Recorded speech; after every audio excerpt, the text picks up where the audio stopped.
Mga kapuso, may briefing po ngayon sa tanggapan ng NDRRMC. Panoorin po natin. Nagbukas ang Pantabangan Dam. Sa pagdaan ni Maring, hindi po nagbukas itong, kagaya ng Angat, hindi nagbukas po itong Pantabangan Dam. At nandyan na din po nakasulat, yung contribution niya pala sa Pantabangan is around 15 or 10% ng Pantabangan, Pampanga River. Next slide. Ito naman po yung sa Ambuklaw, Binga, San Roque Dams. So, 3 dams na sunod-sunod po yan. At ito po may 10 bayan dito sa Pangasinan. Ang kinatatakutan po namin yung magbukas itong San Roque dahil ito po ay nasa San Manuel, Pangasinan at ito po ay napakalapit na sa floodplain ng Pangasinan. So, ang pasalamat po natin ngayon, malaki yung storage capacity ng San Roque Dam noong dumaan sila Buyo at si Maring. So kahit nagbukas po yung 2 dam sa taas, kayang-kaya niya pong sinalo.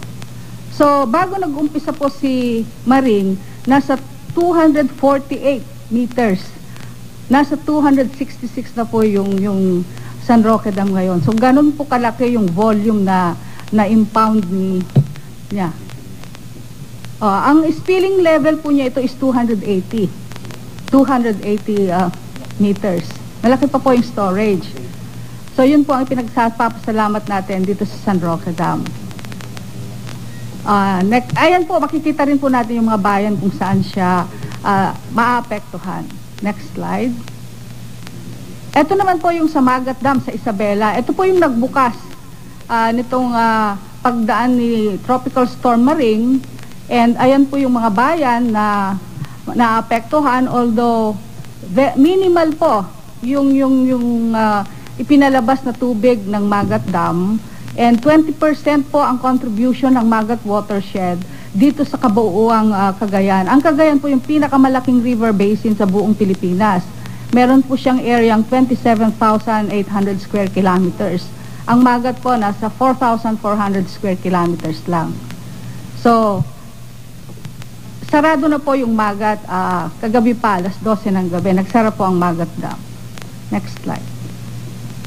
So, ayan po yung update ngayon ng ating mga dams as of 2 p.m. ngayon. Bukas ang Ipo, overflow pa rin po ang Lamesa. Bukas pa rin ang Ambuklaw and Binga, although minimal na lang po. Ang Magat naman po ay sarado na.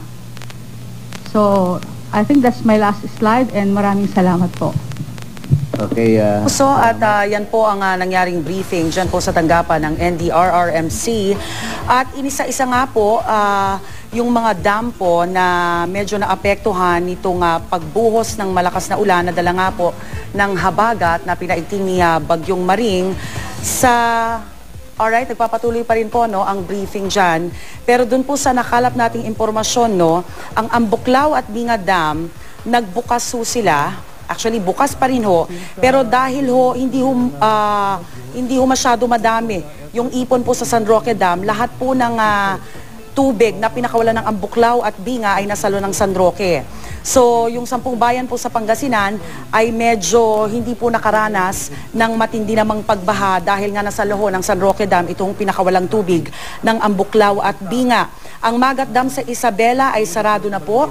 Alas 12 pa ho, kaninang madaling araw, samantalang ang Ipo Dam ay bukas at ang Lamesa Dam naman po ay nag-overflow. Patuloy po nating tututukan ang briefing na yan sa NDRRMC.